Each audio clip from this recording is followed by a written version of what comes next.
Voilà, salut, bonsoir à tous les Ivoiriens, bonsoir à toutes les Ivoiriennes. Bonsoir également à tous les Africains et permettez-moi ici de saluer tous les camarades et sympathisants du MPA. Alors, chers amis africains, chers frères ivoiriens qui résidaient ici en diaspora et en terre ivoirienne, soyez tous salués. J'aimerais que Dieu se souvienne de tous ceux qui sont malades. Propre établissement à vous tous et que le Seigneur vous bénisse tous, sans distinction aucune. Alors, vous l'avez constaté, nous sommes attaqués. Hier, j'ai donné des conseils aux gens. Je vous ai dit d'éviter de mélanger la vie privée à la politique, parce qu'on sait si bien les faire. Et l'information que j'ai donnée hier, relativement à la grossesse d'Afoucha Toubamba, ils ne peuvent pas démentir parce qu'ils savent que c'est vrai. De la manière vous faites la politique là, et vous pensez que vous voyez nos dos là, c'est la même manière que nous on fait la politique, et puis on voit vos dos. Donc ce que j'ai dit là, c'est vrai ou bien c'est faux. Au lieu de passer votre temps à venir signaler Johnny Pacheco. Mais là, on ne met pas le débat. De toutes les façons, si elle a accouché, Dieu merci. Mais si elle a enlevé, on va porter plainte. C'est ce que j'ai dit. Parce qu'il ne faut pas cautionner l'avortement. Voilà. Donc, si vous décidez de ne pas inviter la vie privée de la politique, nous parlerons politique. Et ce matin, je suis ici pour parler de politique. Mais, chers amis, il y a un adage qui dit, quand il danse dans une pièce avec un aveugle, et qu'il pense qu'il est trop fou, et qu'il te marche dessus à chaque fois, souvent là, il faut lui marcher aussi dessus pour qu'il comprenne qu'il n'est pas le seul danseur dans la pièce. Voilà. Donc, politique que vous faites là, sachez que de la manière vous connaissez des gens, parmi nous là, c'est comme ça qu'on connaît des gens et vous là-bas aussi. Voilà. Donc, l'information qu'il a donnée là, c'est vrai. Et puis, vous ne pouvez jamais démentir ça. C'est ça la réalité. Alors, vous pouvez signaler mon live autant de fois que vous voulez, il n'y a pas de souci. Le plus important, le live il sera fait. Et après, le message il passera. Alors, chers amis africains, peuple de Côte d'Ivoire, je suis ici pour vous parler de notre candidat, le président Alassane Ouattara. Son Excellence Alassane Ouattara, le docteur Alassane Ouattara. Alors, j'aimerais dire à ceux qui veulent candidater d'aller poursuivre les études. Voilà, parce qu'on veut un président par excellence.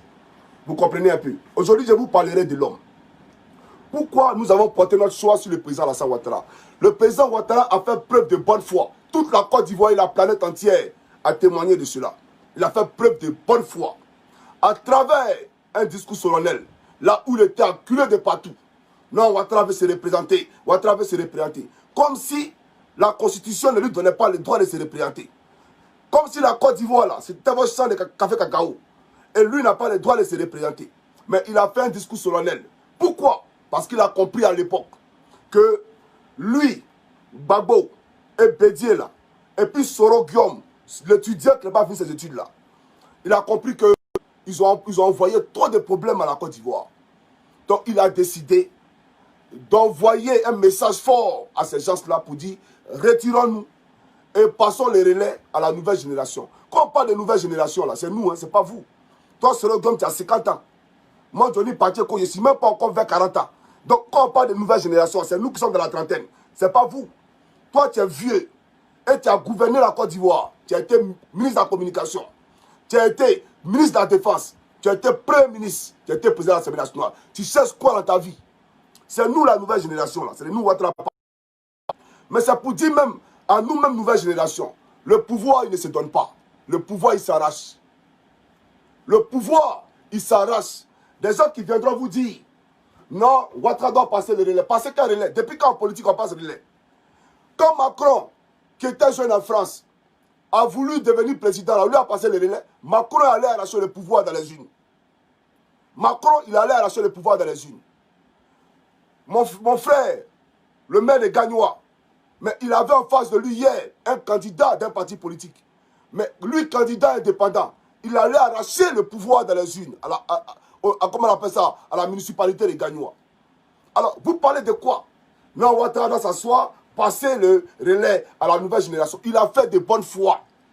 Parce qu'il a voulu éviter la guerre à la Côte d'Ivoire. Voilà pourquoi d'ailleurs, il a fait une réforme constitutionnelle. Et il vous a donné le choix de venir vous manifester à travers une audience foraine. Mais est-ce que vous l'avez fait? Vous ne l'avez pas fait. Est-ce que vous l'avez fait? Vous ne l'avez pas fait. C'est ça la réalité. Vous avez boycotté. Donc quand on boycotte quelque chose, mais on assume les conséquences de ces choses-là. Donc quand vous nous parlez, il ne peut pas se présenter. Vous avez un problème avec Ouattara?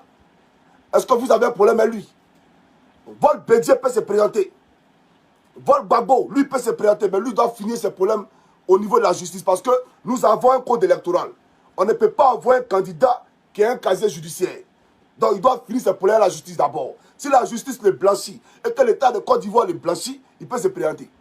Alors on ne peut pas avoir un Henri Konan Bédier qui a été président pendant combien d'années et qui a partagé le pouvoir avec Alassane Ouattara. Et de surcroît, grand frère du président Alassane Ouattara de 11 ans qui peut se présenter. Et de l'autre côté, on crie, non, le président Ouattara, lui, ne peut pas se présenter. Mais je me demande si ça va chez vous. Je me demande si ça va chez vous. Arrêtez l'irrationalité que vous conjuguez là. Et puis venez dans l'objectivité. Quittez dans la subjectivité et puis venez dans le pragmatisme. Voilà ce qu'on vous dit. Alors nous, jeunesse de Côte d'Ivoire, nous avons décidé de porter notre choix sur la personne d'Alassane Ouattara. Pourquoi? Parce que grâce à Ouattara aujourd'hui, quand on se promène en Côte d'Ivoire, on est libre. Grâce à Ouattara aujourd'hui, quand on soit Bété, Malinké, Adjoukrou, Ebrié, etc., lorsque notre papier est là, mais comme on le dit généralement, lorsque votre carte d'identité est périmée, les policiers, les gendarmes ne peuvent pas vous prendre de l'argent sur les routes. Parce que même si ta carte d'identité est expirée là, ça ne fait pas de toi quelqu'un qui n'est plus citoyen ivoirien. Parce que ta carte d'identité est expirée, ils vont venir dire non, il faut donner l'argent. Donc quand tu donnes les 1000 francs, tu donnes les 2000, donc là tu redeviens ivoirien. Mais si tu ne donnes pas les 1000 francs, comme c'est expiré là, tu n'es plus ivoirien. Le président Ouattara a mis fin à ça. Aujourd'hui, le jeune du Nord, le jeune du Sud, le jeune de l'Ouest, du Centre, etc., nous avons une équitabilité identitaire. Il n'y a plus des gens qui sont des Ivoiriens d'origine, des Ivoiriens de source, etc., Tu as une carte d'identité ivoirienne, tu es ivoirien, un point barre. Et c'est ce que nous voulons. La Côte d'Ivoire, c'est 322 462 km². Alors, votre discours extrémiste là, votre discours racial, il faut l'arrêter. Et je l'ai dit ici à qui veut l'entendre, à tous mes frères. Celui qui te dit que tu n'es pas ivoirien, c'est parce que tu acceptes ça qui te dit que tu n'es pas ivoirien. Parce que moi, Johnny Pacheco, quand tu as me regardé où pour dire que je ne suis pas ivoirien, tu connais quoi?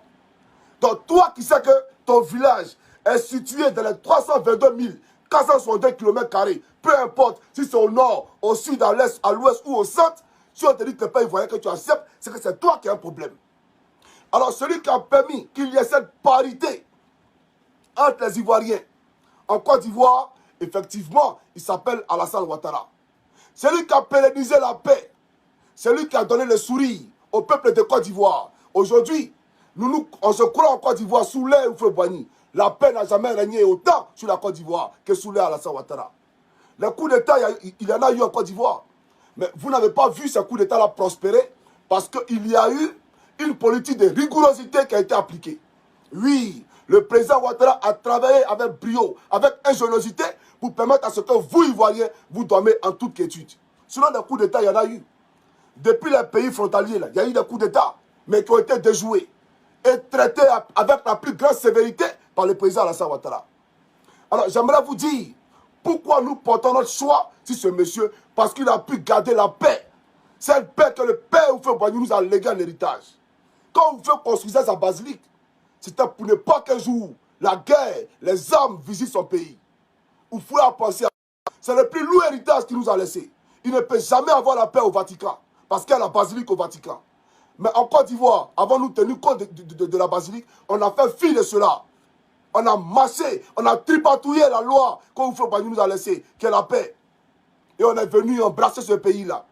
Alors, chers amis africains, peuple de Côte d'Ivoire, j'aimerais vous dire que ce monsieur-là, qui a envoyé la paix en Côte d'Ivoire, ce monsieur-là, nous le voulons à la tête de notre pays. Et pas seulement au nom de la paix, mais parce que, contrairement à tous ceux qui sont succédés à la tête de ce pays-là, il a fait mieux. Et c'est ça la réalité. Et ne pas le reconnaître, c'est faire preuve de mauvaise foi. Même ses adversaires les plus farouches, ils reconnaissent que même si tu n'aimes pas un lièvre, il faut reconnaître qu'il court très vite. Ils l'ont dit hier ou pas. Et aujourd'hui, spectaculairement, parce qu'ils ont tous des ambitions politiques, il veut devenir président, on trouve que c'est un dictateur. Ça ne passera pas. Et ça ne peut pas passer. Et tout Ivoirien lucide doit être à mesure de se poser ces questions-là. Voilà ce que je voulais vous dire, chers frères ivoiriens. Le président Ouattara est un président par excellence. Et nous allons en parler. Et je vais vous présenter ici un certain nombre de vidéos. Souvenez-vous à l'époque, j'ai fait des vidéos pour attaquer le président Alassane Ouattara. Et je disais à d'autres solutions. Je vois d'aucuns qui publient mes vidéos qui datent d'il y a 7 ans. Mes frères, est-ce que la situation que Johnny Pacheco dénonçait il y a 7 ans est la même aujourd'hui en 2020? Johnny Pacheco, est-ce que les critiques qu'il portait hier, même en Seb contre le pouvoir, mais il peut les porter aujourd'hui? Soyons réalistes, soyez matures, c'est important. Voilà, donc ces vidéos-là, elles datent. Elles datent, mais quand le travail il est fait, quand il critique quelque chose et qu'on réalise la chose, il faut être en mesure de saluer cette chose. Voilà ce qui, en tout cas, c'est ce qui permet de distinguer les vrais hommes, les grands hommes. C'est ça la réalité. Alors, je vous ai prêté une vidéo que j'ai longuement jouée à l'époque. Pour dire, Ouattara dit qu'il va donner un toit à chaque Ivoirien. Mais vidéo là, je vous dis, on connaît votre niveau de réflexion. Ceux à qui on s'adresse là, on connaît leur niveau de réflexion. Figurez-vous, j'ai publié ironiquement un statut où il y a eu une inondation en Chine. Et j'ai dit, il faut arrêter le président Ouattara. Parce que Ouattara a envoyé une inondation en Chine. C'est lui qui a fait l'inondation là. Et des gens ont appelé mon ami, qui est à Abidjan actuellement, Diaby Dilam, Snake. Ils ont appelé Diaby Dilam pour dire, ah, Johnny Pacheco nous a trahis. Johnny Pacheco a laissé Ouattara. Mais non. Et Snake lui a fait comprendre que non. C'est pour ironiser parce que toute l'opposition est unanime sur le fait que s'il y a inondation en Côte d'Ivoire, c'est à cause de Ouattara. Alors Johnny Pacheco l'a dit, inondation en Chine, c'est à cause de Ouattara aussi. Donc, comprenez qu'on s'adresse à une classe de jeunes, voilà, dont la réflexion n'est pas trop poussée. Ce n'est pas tout le monde qui comprend ce que nous comprenons. Donc, il faut aller doucement. Voilà. Alors, à ces jeunes-là, hier, j'ai dit que Ouattara a dit qu'il allait vous distribuer un toit et des villas. Je vais vous poser une question, hein, les frères. C'est vrai qu'on était opposants, on faisait notre travail d'opposant. On n'est pas opposant pour caresser son adversaire. Non. Quand l'opposant, on critique son adversaire. Voilà. Mais quand il dit que Ouattara va vous donner un toit, qui vous a menti? Mais dites-moi, en France, la Macron peut donner un toit à chaque Français? Est-ce qu'en France, Macron peut donner un toit à chaque Français? Eh, alignez-vous. Conan le berger, tiens ton un toit. Sinali le mouton, tiens ton un toit. Florent le tabouret, tiens ton... Est-ce que vous... C'est pas possible. Ça ne peut jamais se faire. Mais ce qui est irréalisable ailleurs, on veut que ce soit réalisable en Côte d'Ivoire.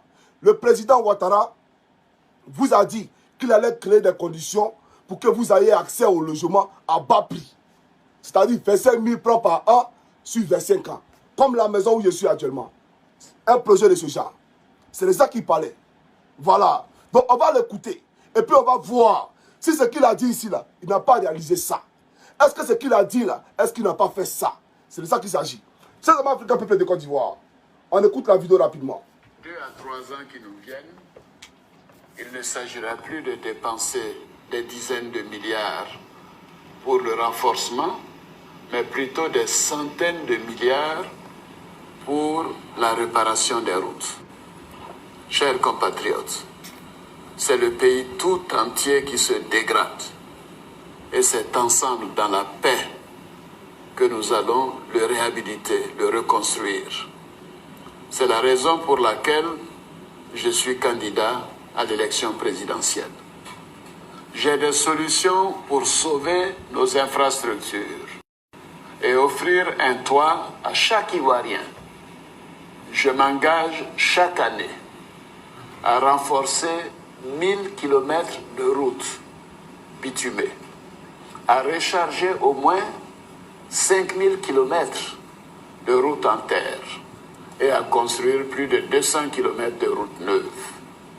Nous construirons effectivement les ponts qui sont restés en projet depuis des dizaines d'années. Et pour chaque Ivoirien, pour que chaque Ivoirien puisse avoir un toit, nous faciliterons le droit à la propriété par la construction de logements à coût réduit. 25 000 francs par mois pendant 25 ans. Voilà. Quand moi je faisais mes vidéos là, la partie ne présentait pas, ça ne m'arrangeait pas. C'est ça la politique. La partie où il dit 25 000 francs par an sur 25 ans, il ne présentait pas. Je m'arrêtais où il dit 1 tour à chaque Ivoirien. Et puis j'interprétais ça. C'est ça la politique. Mais c'est pour vous dire, est-ce que ce qu'il a dit là, est-ce que ce qu'il a dit sur les routes et puis les ponts là, il n'a pas fait? Honnêtement, est-ce que ce qu'il a dit sur les routes et les ponts là, il n'a pas fait? Voilà la réalité. Ado dit, Ado fait. Il a fait. Et c'est de ça que je parle. Donc comprenez très bien. Quand je vous dis que mes vidéos sont faciles à déconstruire, vous pensez que je m'amuse. Quand on est opposant, on joue son rôle d'opposant. On ne présente pas une vidéo pour faire plaisir à l'adversaire. Vous comprenez? Donc où il dit 25 000 francs par an là, il n'a jamais présenté ça. Mais effectivement, on va créer des logements sociaux. Et ceux qui veulent effectivement avoir accès à un logement, ils s'en vont, ils contractent, et puis chaque fin du mois, au lieu de payer 100 000 francs, 150 000 francs chez un particulier, ils payent 25 000 francs par an pendant 25 ans et la maison devient leur maison. Terminé. Donc voilà pourquoi il dit un toit à chaque Ivoirien. Vous comprenez un peu? Alors, chers amis, on va aller en profondeur parce qu'il faut partir en profondeur. On vous parlera de Alassane Ouattara. Alors, je vais ici d'abord vous demander. Voici un monsieur. Regardez le discours qu'il tient ici. Suivez-moi très bien ce monsieur-là. D'abord, il a du mal à s'exprimer. Il est lessivé. Il est lessivé. Chez nous, en Côte d'Ivoire, on dit le vieux est Wara. Alors, on écoute Henri Konan Bédié, rapidement. Attendez, je vais arrêter. Voilà. Je vais arrêter les ventilateurs du MPA. Parce que vous savez, le vieux, il est Wara, donc on n'attend pas de ce qu'il dit. Voilà. Donc, on l'écoute rapidement. Et après, je poursuis la locution. De faits troublants. D'abord, les conflits intercommunautaires. Ensuite, ce que recouvre le phénomène de l'orphanage en Côte d'Ivoire. Puisqu'on fait venir des étrangers armés qui sont stationnés maintenant dans beaucoup de villages pour, s'ils sont armés, c'est pour servir à quoi? Voilà. Bon, frère, voici un discours propagandiste. Alors, on va rallumer le ventilateur du MPA. Voici un discours propagandiste. Henri Konan Bédié, il était au pouvoir. Nous avons eu, excusez-moi du thème, mais un génocide. Henri Konan Bédié a armé des crews à l'ouest du pays pour exterminer des communautés burkinabées en Côte d'Ivoire. Et je ferai des vidéos où je vais vous présenter des preuves documentaires. Parce que moi, je vais doucement, nous sommes en campagne. Donc je vais vous présenter les preuves documentaires. Je parlerai de Bédié spécialement. Alors, j'aimerais poser une question. Henri Konan Bédié, depuis que vous avez dit qu'il y a des étrangers qui sont en Côte d'Ivoire, qui sont armés, on n'a jamais vu de preuves matérielles. On n'a jamais vu de preuves matérielles. C'est grave. Des étrangers sont armés, et puis de la manière que vous pouvez détecter, quand même Bakayoko vend drogue là, vous n'avez pas détecté aussi pour écrire que les étrangers sont armés en Côte d'Ivoire. Par exemple, vous avez FBI, non? Vous ne pouvez pas écrire ça aussi. Où est l'article? Où sont les étrangers armés? Vous avez été avec le président Ouattara pendant des années. Ah, donc vous ne saviez pas qu'ils étaient armés. Donc voici des gens qui tiennent des discours identitaires pour vous opposer, pour vous amener à prendre des tabacs, des machettes pour aller tuer vos frères. Voici ce monsieur-là. Pourtant, il se réclame du PDCI.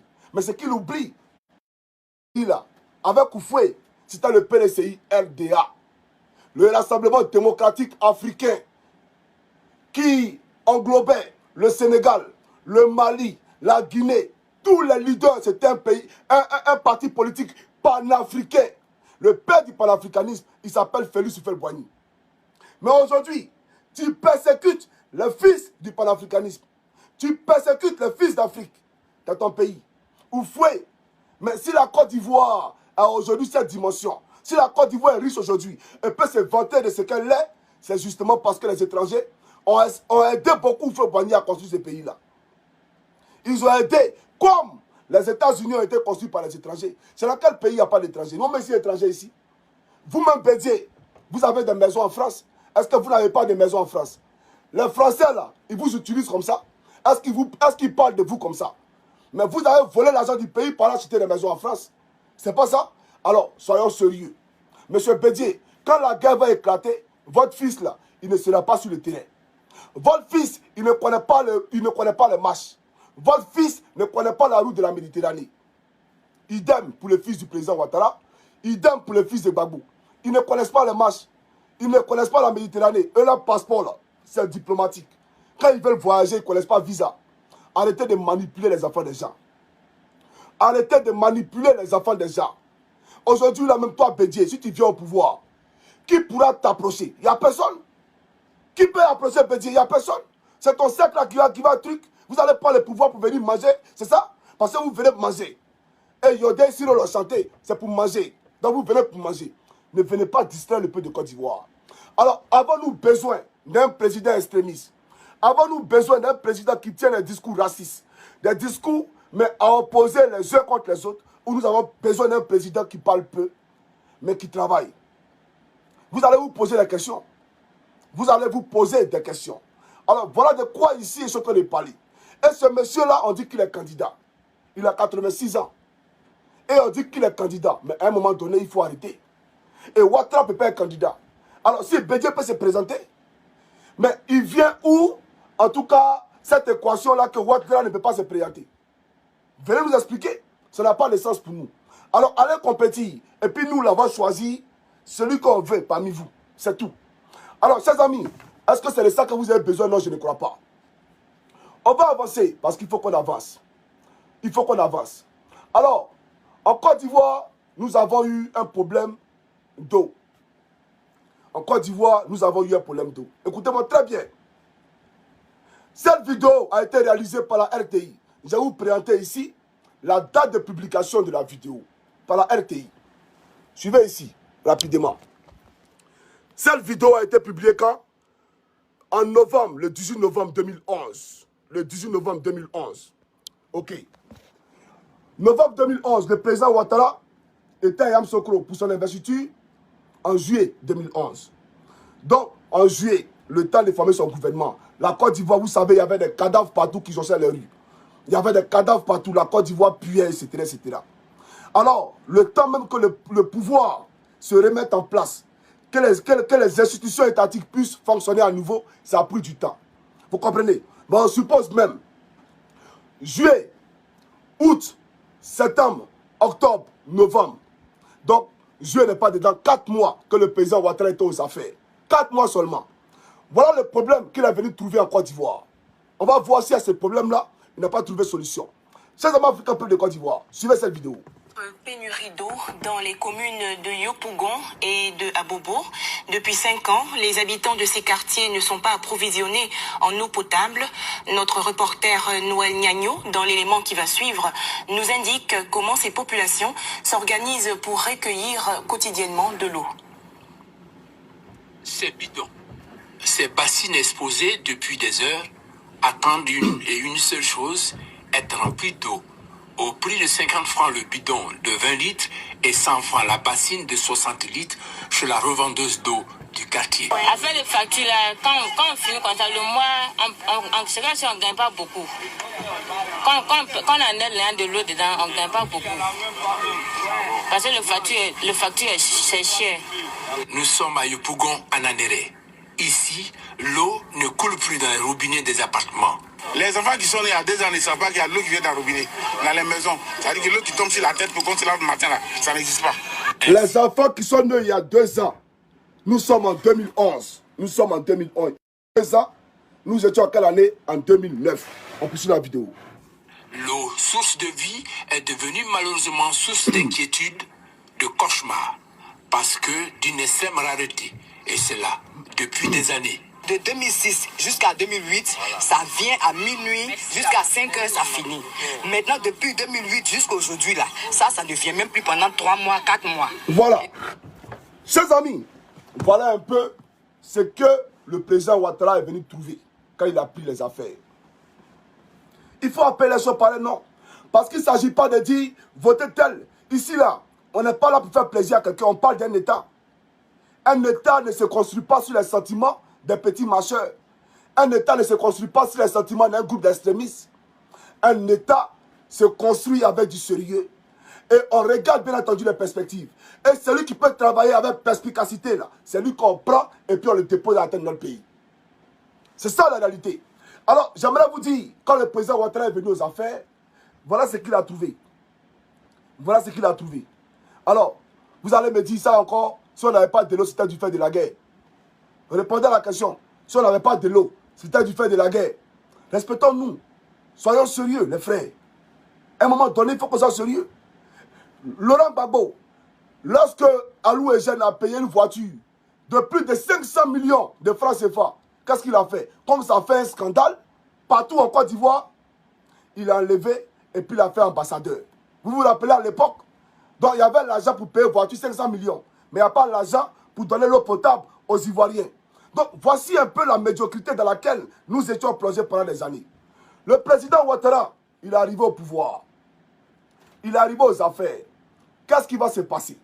Alors, je vais ici, bien entendu, vous la présenter dans cette vidéo-là. Et vous allez voir de quoi il est question.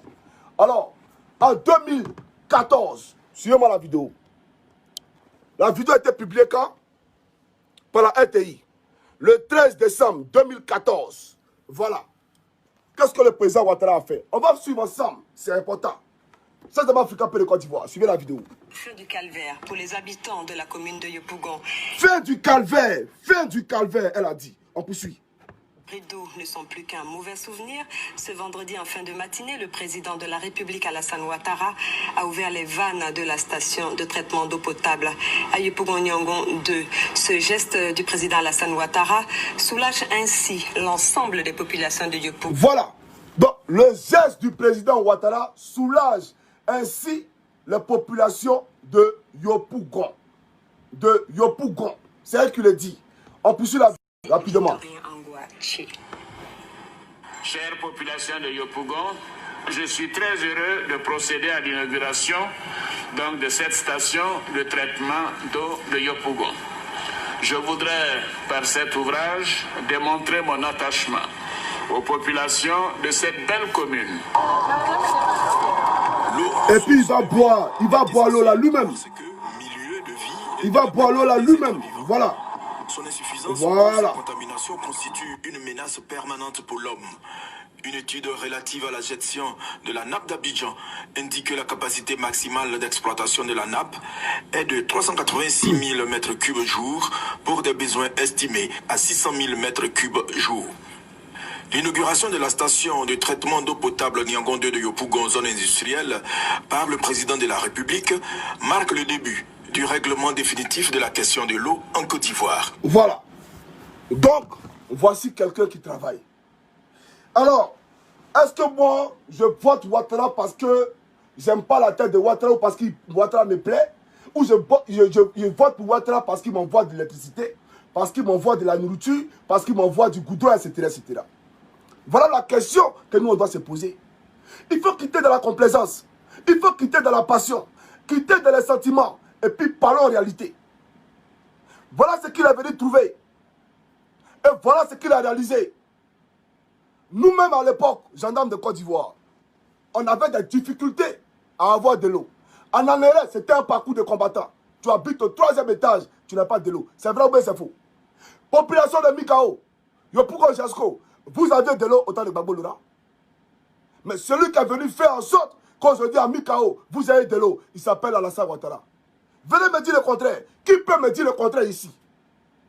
Alors, à un moment donné, il faut se poser les véritables questions. Hein. Parce que, quand tu prends ton parent, quand tu le mets à la tête de ton entreprise, au fait, tu es chef d'affaires, tu es chef d'entreprise, et puis tu prends ton frère, tu le mets à la tête de l'entreprise. Ton frère, là, il va gérer l'entreprise comme il veut parce qu'il se dit que c'est une question de famille.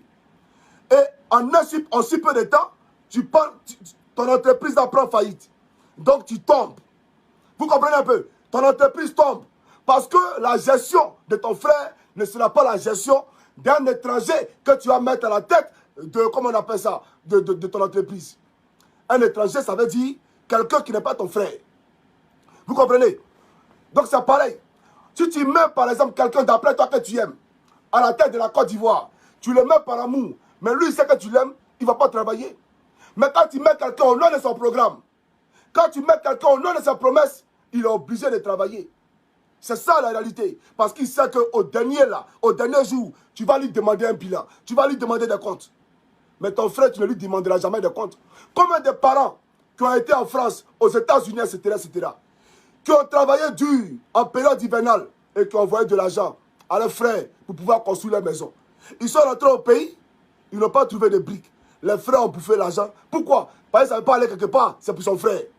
Pourtant, ce frère-là, s'il prenait l'argent de quelqu'un d'autre, il allait le faire parce qu'il allait avoir peur. Donc voilà un peu le schéma. Il faut comprendre ça. Alors le président Ouattara a réglé le problème d'eau. On va aller en profondeur parce que, vous savez, il faut aller en profondeur. Alors, ici, nous allons maintenant à Béoumi. Là-bas, lui, il dit le Baouli, lui a dit qu'on a bédié. Il dit que le Baouli. On va aller à Béoumi. Regardez ce que le président Ouattara a fait à Béoumi. Suivez-moi cette vidéo-là, rapidement. Le président de la République Alassane Ouattara à Béoumi ce vendredi 2 octobre pour consacrer la renaissance de ce département enclavé depuis 43 ans. La livraison du pont de Béoumi qui rétablit la liaison entre la région de Béké et celle du Béret et du Ourodougou. Ainsi, la circulation des véhicules et des marchandises se trouve facilitée et la compétitivité de l'économie ivoirienne renforcée avec l'amélioration du réseau routier. Heureuse de bénéficier d'un ouvrage structurant qui va contribuer à l'essor économique de la région et de la Côte d'Ivoire, les populations se sont fortement mobilisées pour exprimer leur gratitude au chef de l'État et lui dire leur immense bonheur. Voilà. Bon, vous avez eu d'après vous un chef Baouli. Bon, qu'est-ce qu'ils ont fait pour vous? Ce qu'il fait là, dites-moi de vous à moi. Il est obligé de faire ça. Il est obligé peut-être par devoir moral. Parce qu'il sait que son moral l'engage vis-à-vis de vous. Sa responsabilité l'engage vis-à-vis de vous. Mais s'il ne fait pas, vous allez l'envoyer où? S'il ne fait pas comme les autres, là, vous allez l'envoyer où? Parce que vous là, c'est quand les gens ne travaillent pas que vous aimez ça. Quand les gens ne travaillent pas là, ah oui, là ils ont un bilan. On défend ce bilan là. Le bilan de la médiocrité, vous défendez ça. Mais s'il ne travaille pas, vous allez faire quoi? Rien du tout. Mais il a donné un pont. Il a donné un pont à Béoumi. Il faut comprendre ça. Voilà. Donc on a besoin d'un président qui travaille. On n'a pas besoin d'un président qui vienne pour danser. On n'a pas besoin d'un danseur public. Vous comprenez?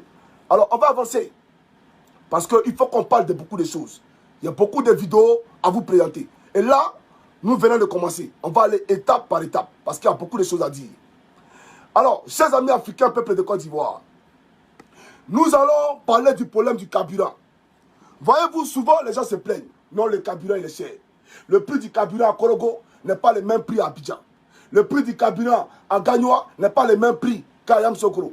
Mais vous savez, moi je vis en Europe. Ici, le prix du carburant dans la ville où je suis n'est pas le même prix qu'à Helsinki. Ici, là, c'est plus cher. Parce que quand ils transportent le carburant, là, il y a des frais. Oui, il faut comprendre ça. Le prix du carburant à Marseille ne peut pas être le même qu'à Paris.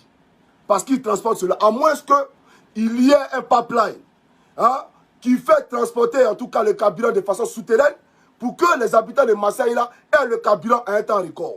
Alors le président Ouattara là, qu'est-ce qu'il a fait? Au lieu que ce soit les citernes qui transportent le carburant à Ferké, ce soit les citernes qui transportent le carburant à Dabakala, à Katiola, à Vavois, etc., etc., il a décidé de créer un pipeline de façon à ce que cette fluidité-là soit faite de façon souterraine et que vous ayez accès en un temps record au carburant. Et qu'il y a une part paritaire en ce qui concerne les prix. Alors, c'est comment l'Afrique peut le Côte d'Ivoire. On va écouter cette vidéo-là. Suivez-moi la vidéo. Procédé cet après-midi à Zata, c'est dans le centre du pays, à l'inauguration du pipeline reliant Abidjan à Yamoussoukro. Le projet qui s'étendra à terme aux villes de Bouaké et de Ferké-Sédougou permettra, une fois mise à service, la distribution du pétrolier à partir de Yamoussoukro vers le marché intérieur de certaines villes de la Côte d'Ivoire et vers certains pays de la sous-région. Le compte-rendu d'Awa Touré.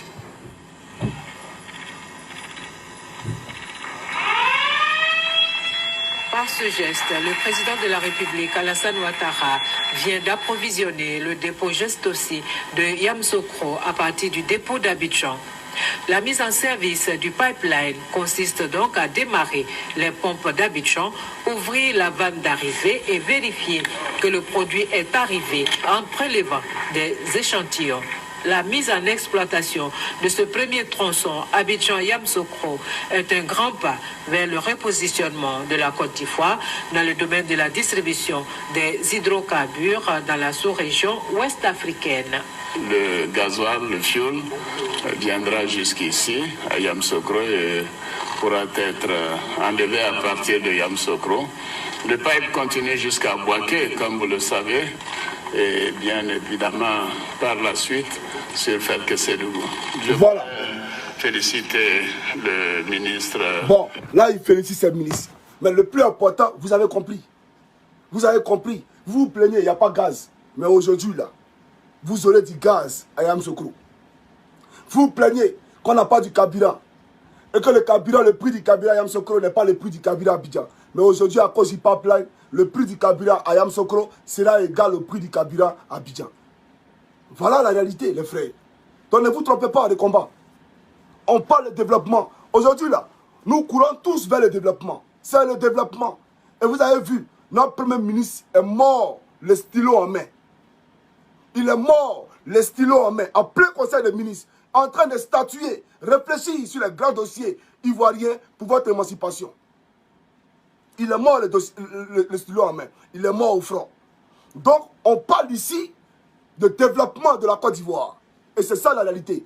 Ne vous laissez pas ébranler, ne vous laissez pas distraire par les commentaires des gens qui viennent de vous raconter ça et là. Oui, il dit ça. Non, restez structurés. Regardez ce qui est fait. Vous avez vos yeux pour voir. Eux, ils parlent comme ça parce que leurs parents se posent aux affaires.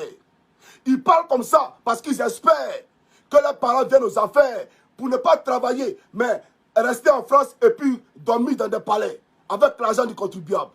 Vous avez des chefs d'État qui ont décidé de penser pour vous. Vous avez un premier ministre qui s'est sacrifié pour vous, qui est mort en plein conseil des ministres, même étant en état de convalescence. Ne vous laissez pas distraire par qui que ce soit. C'est moi qui vous le dis. Chers amis africains, peuple de Côte d'Ivoire, on va avancer parce qu'il faut qu'on avance. Alors, je vais vous présenter ici d'autres vidéos. D'abord, regardez un monsieur. Il parle anglais. Il parle plusieurs langues. Vous savez, aujourd'hui, quand vous partez au Black Market d'Adjamé et que vous voulez payer un téléphone portable deuxième main, si vous avez quelqu'un qui est le traducteur entre vous et les vendeurs, vous allez voir que ce n'est pas les mêmes sentiments. Ce n'est pas la même émotion. Quand vous pouvez parler directement avec le vendeur dans une langue qu'il comprend et que vous comprenez, vous pouvez l'influencer pour qu'il vous le vende à bas prix.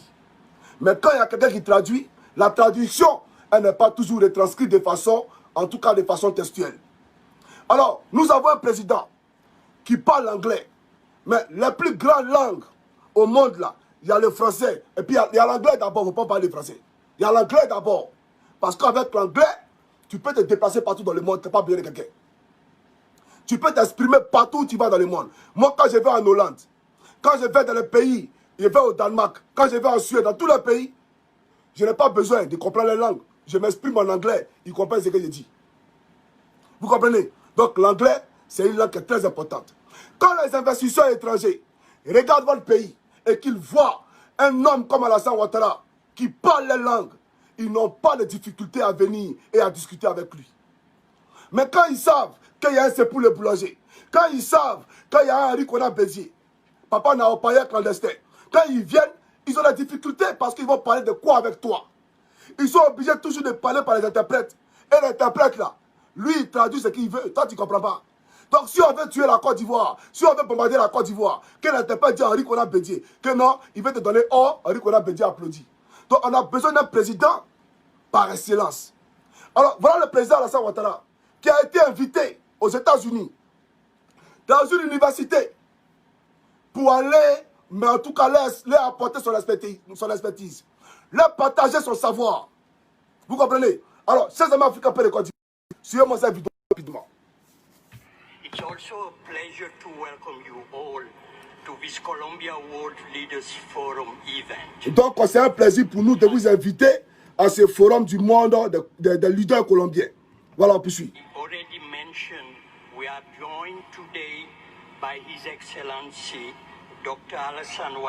Donc, nous avons déjà mentionné que nous sommes rejoints, nous avons été rejoints aujourd'hui par le président, son excellence Alassane Ouattara. Il est en train de dire, augmentez s'il vous plaît. Suivez la vidéo. Président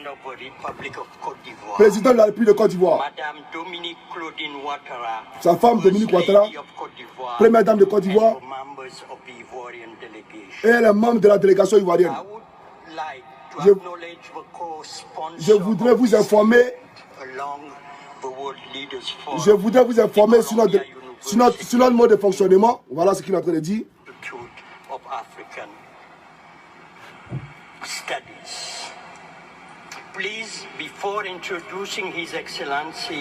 Donc, pardonnez, avant d'introduire le président Alassane Ouattara,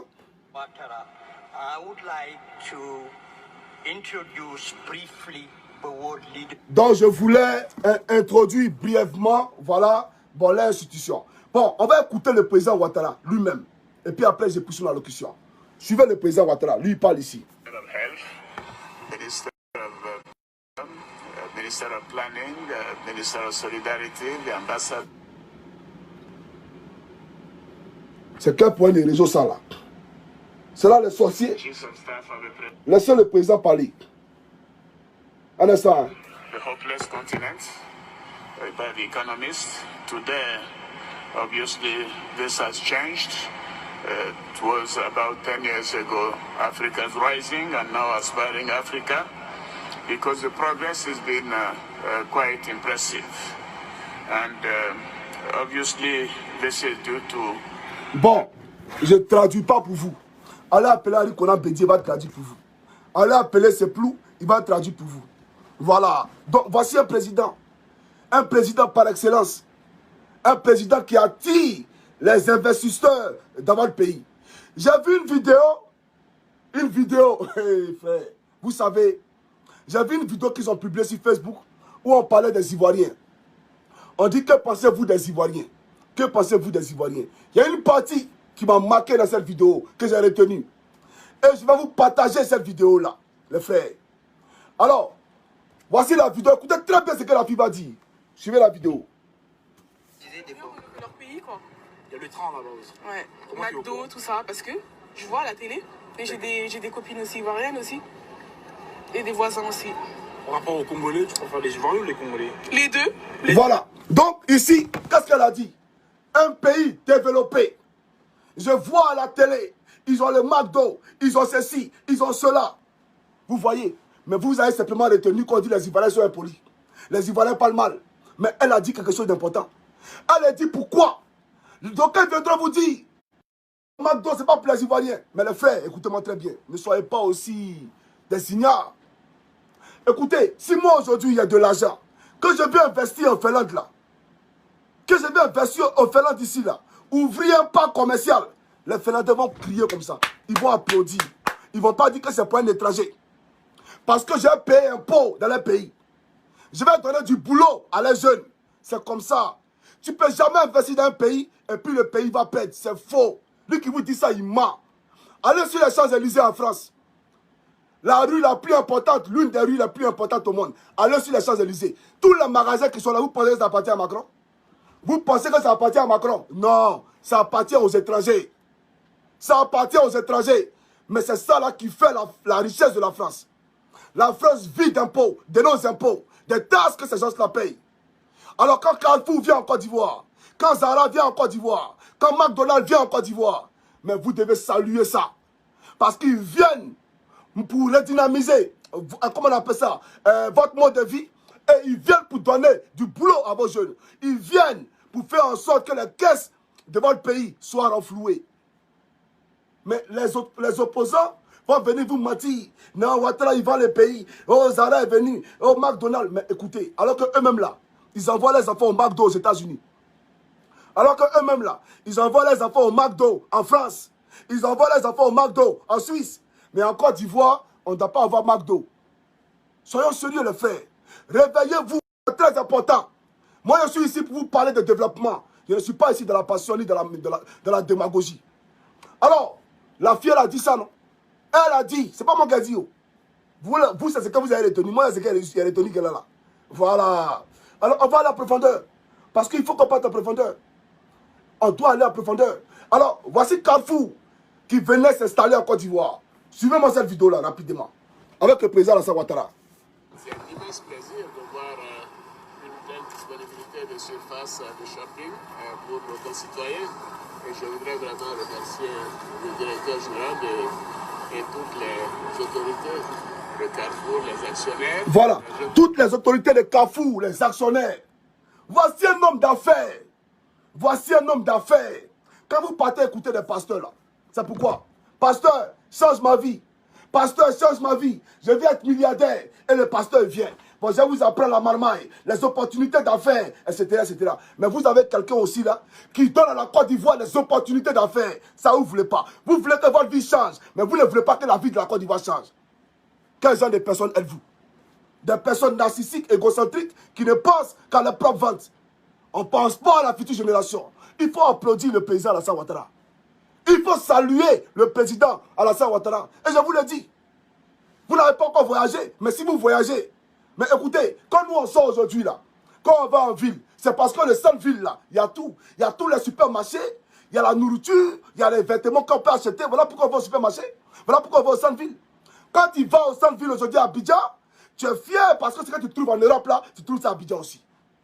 Ça fera que demain, même le tourisme, ceux qui voudront visiter la Côte d'Ivoire ne vont plus hésiter parce qu'ils savent que s'ils vont en Côte d'Ivoire, ils ne vont pas s'ennuyer. Ils savent que s'ils vont en Côte d'Ivoire, s'ils n'ont pas envie de manger foutu banane, ils pourront manger au moins McDonald's. C'est ça la réalité. Alors les frères, il faut saluer le président Alassane Ouattara.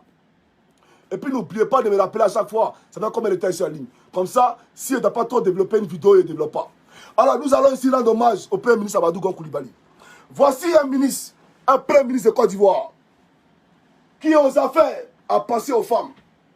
Là où on vous envoie dans les Sorbonne et Parlement, dans le Parlement et Agora, pour vous faire croire que nous étions dans un combat contre la France. Et paradoxalement, on finançait la campagne française de Jacques Chirac à hauteur de 2 milliards de nos francs. Le Premier ministre Amadou Gon Coulibaly a demandé aux femmes de Djokwe, femmes, maman, qu'est-ce que vous voulez? Elles ont dit, on n'a pas besoin d'argent. Il faut nous donner Caterpillar, il faut nous donner machine, et puis il faut nous sponsoriser un peu seulement. Nous-mêmes là, on va travailler, on va créer des activités qui vont rémunérer des revenus pour nous. Et voilà ce qu'il a fait. Suivez-moi cette vidéo-là rapidement. Guy Clos a chaleureusement accueilli... On va augmenter, attendez, il faut qu'on augmente parce que on doit augmenter les frais. Voilà, suivez. De lancement du programme d'autonomisation des femmes du Cavalier ce vendredi, le Premier ministre Amadou Gon Coulibaly a fait des dons matériels agricoles aux femmes du Cavalier. Il s'agit entre autres de 4 tracteurs, des pulvérisateurs et des motopompes pour un coût global de 90 millions de francs CFA. Les femmes porteuses de projets pourront enfin démarrer leurs activités génératrices de revenus et avec des crédits qui leur seront octroyés.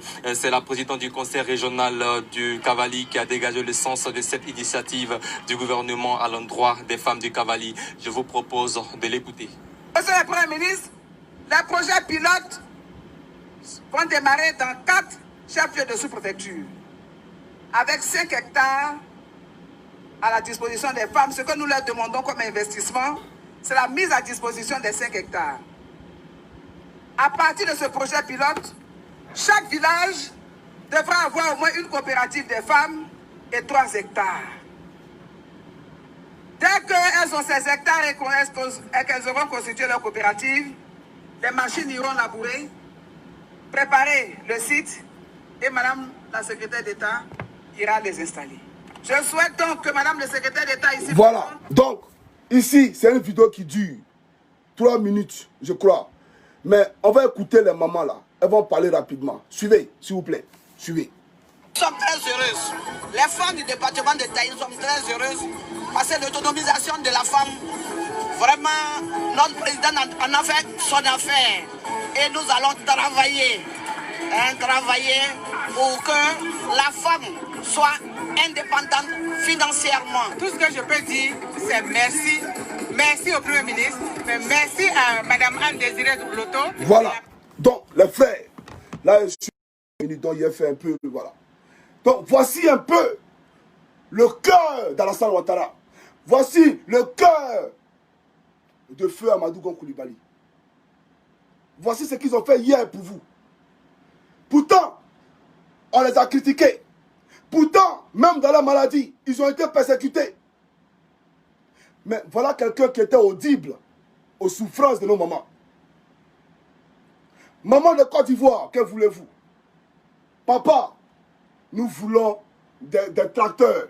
Papa, nous voulons des caterpillars. Papa, nous voulons des brouettes. Papa, nous voulons des hectares de terrain. Il a mis ça à leur disposition. Donc, frères ivoiriens, posez-vous des questions. Le Premier ministre Amadou Gon n'était rien d'autre que le Premier ministre du président Alassane Ouattara. Si le président était un médiocre, Amadou Gon serait un médiocre. Amadou Gon n'est pas mort médiocre. Amadou Gon est mort en réfléchissant sur les dossiers qui allaient engager votre futur. C'est ça la réalité. Et nous n'avons pas pour devoir de le trahir. On ne peut pas le trahir. Les femmes de Djoko et de Giglo, vous n'avez pas le devoir de le trahir. Parce que contrairement aux autres, il a été à vos côtés et vous a donné ce dont vous aviez besoin. C'est ça la réalité. Chers frères et sœurs, nous allons avancer parce qu'il faut qu'on avance. Je vais vous présenter ici des vidéos. Le Premier ministre Amadou Gon Coulibaly. Suivez-moi cette vidéo-là rapidement.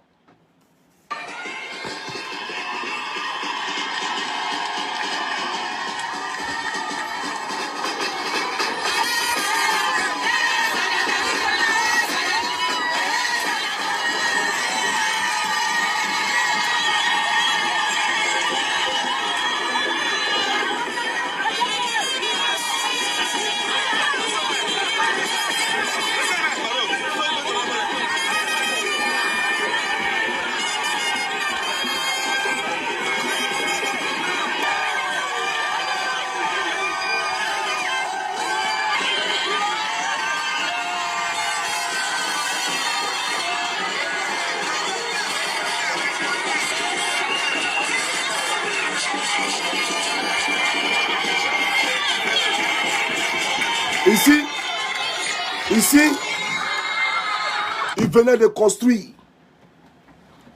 construire un marché pour nos mamans. Donc, elles étaient contentes et elles lui manifestaient bien entendu leur soutien, leur joie.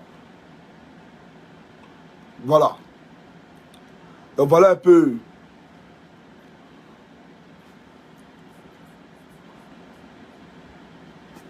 Chers amis africains,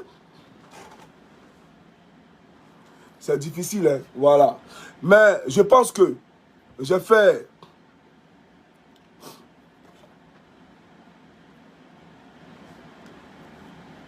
J'ai fait 40 minutes, ok? J'ai fait 40 minutes de vidéo.